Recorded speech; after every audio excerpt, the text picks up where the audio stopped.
Hello and welcome to Web Relates. Today we're looking at the ProRevenge subreddit.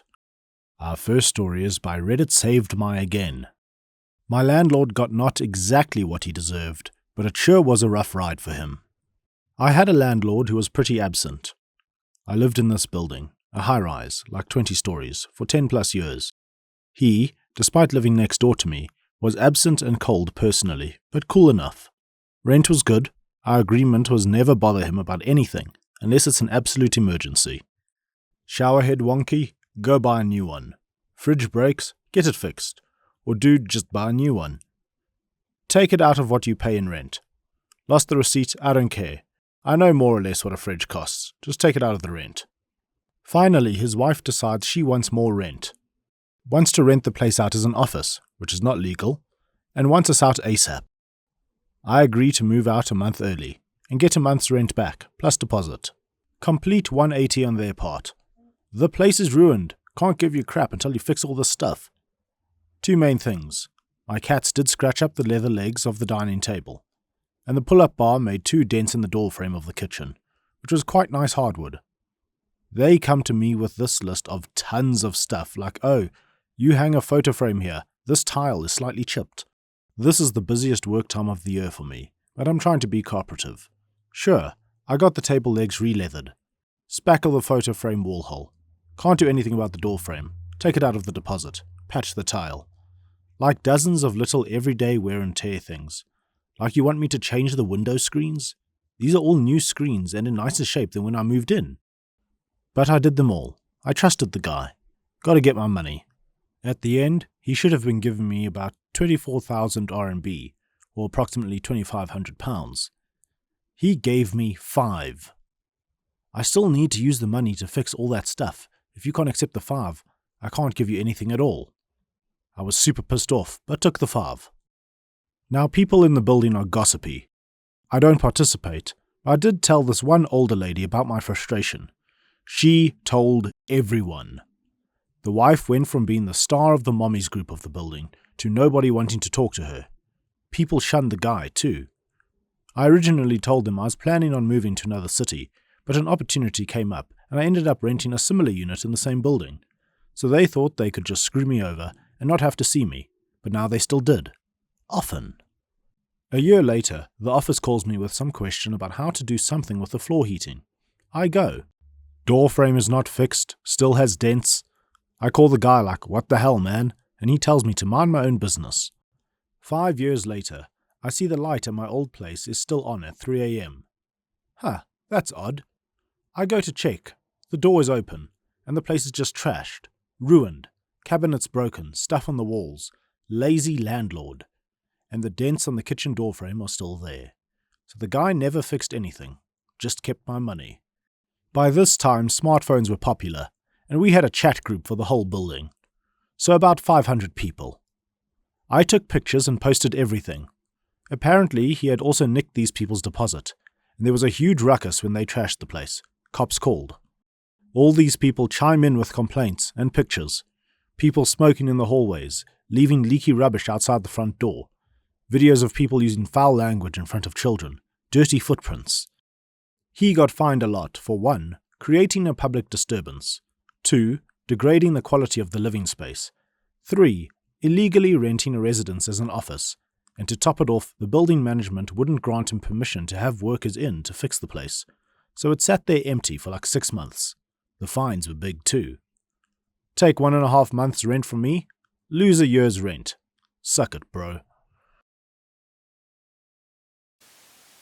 Our next story is by Fluffy Supermarket. Fired from my job, but received a year's worth of pay and got my boss fired. This happened in the early 2010s, before the advancements of technology into video editing and content creation.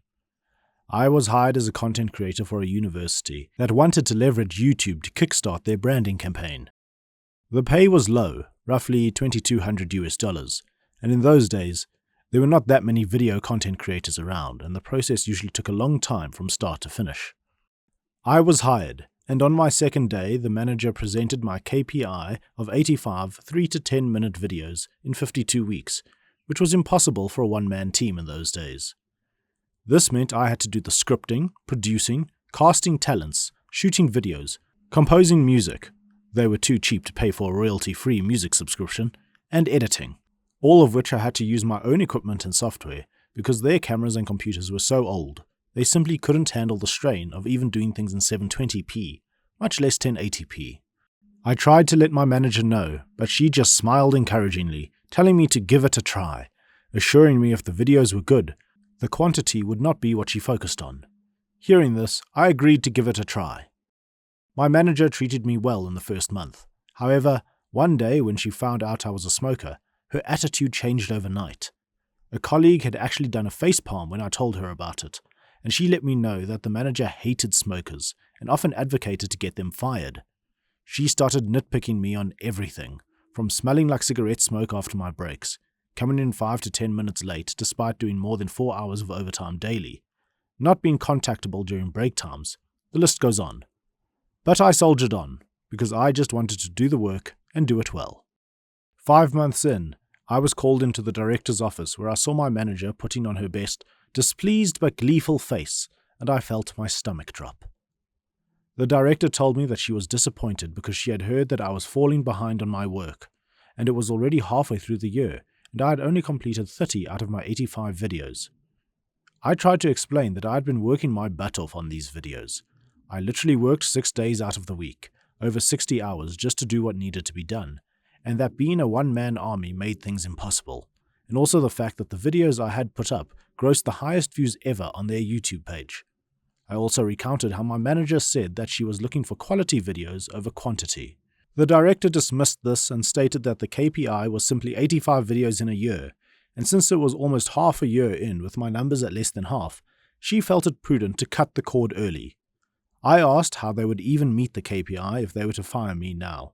My manager had snorted, saying, "We'll find a professional production house to finish your work." The director had given her an odd look, but nodded in her support nonetheless, telling me, "You don't need to worry, manager will get the job done." That was when a light bulb went off in my head. Seeing as I was the content professional in the office, one of my jobs was to keep a database of production houses to use in the event we needed to do a shoot that required more resources, and I was sure that they would be using the production houses in my database, as my manager had no contacts in the production industry. So, I changed the contact numbers and messed up all the emails on all of the entries except one. The one, I had a friend working as a junior director, not an assistant director, but a director assigned to smaller video projects.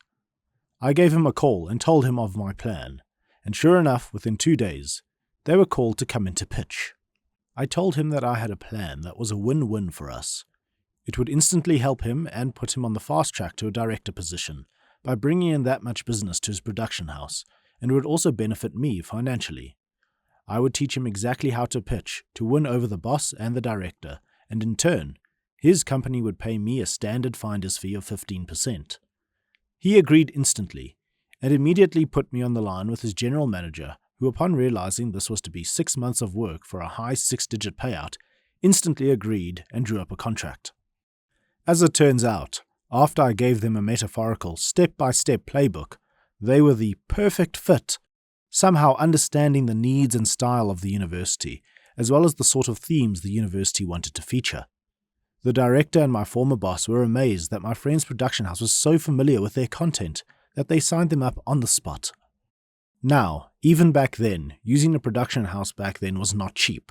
Each video that they produced could cost double to triple my monthly salary, given that they had specialized people for each function. Producer, director, director of photography, gaffer, sound person, video editor, assistant director, production assistants, etc. But this meant that they could complete a video every 2 to 3 days. So yes, they produced 50 videos in a span of 4 months for over 100 months of my salary, and I sat back and collected the healthy 15%, which was about 15 months of my salary. This allowed me to put money aside for a holiday, and the rest to further my studies with a respected film school overseas. I thought my plan ended here, and I had gotten back at my former bosses, but to my surprise, I received a call from my colleague while I was holidaying in Bali one day. This was the same colleague who had facepalmed when I told her that my manager had found out that I was a smoker. She told me that my former manager had been fired, and my director given a massive blasting by the Chancellor of the university. The content creation project which I was hired for was only given a budget equating to about 1.5 years of my salary, and they had exceeded that budget by over 10 times. My former manager was so desperate to ensure that her content creation project could be completed that she had thrown caution to the wind, paying anything to get the job done, so that she could show my director that she had completed the project, and had approved the massive spend without getting consent from the director. So that is how I got my friend a super fast promotion to a full director in his production house, and 1 year of pay after getting unfairly fired from my job. Alright guys, that's all I've got for today. Video 2 with the new mic. Let me know if you like the ProRevenge stories and I'll continue with them. Otherwise, please like, comment and subscribe to the channel if you enjoyed the content, and then I will see you guys in the next video. Cheers!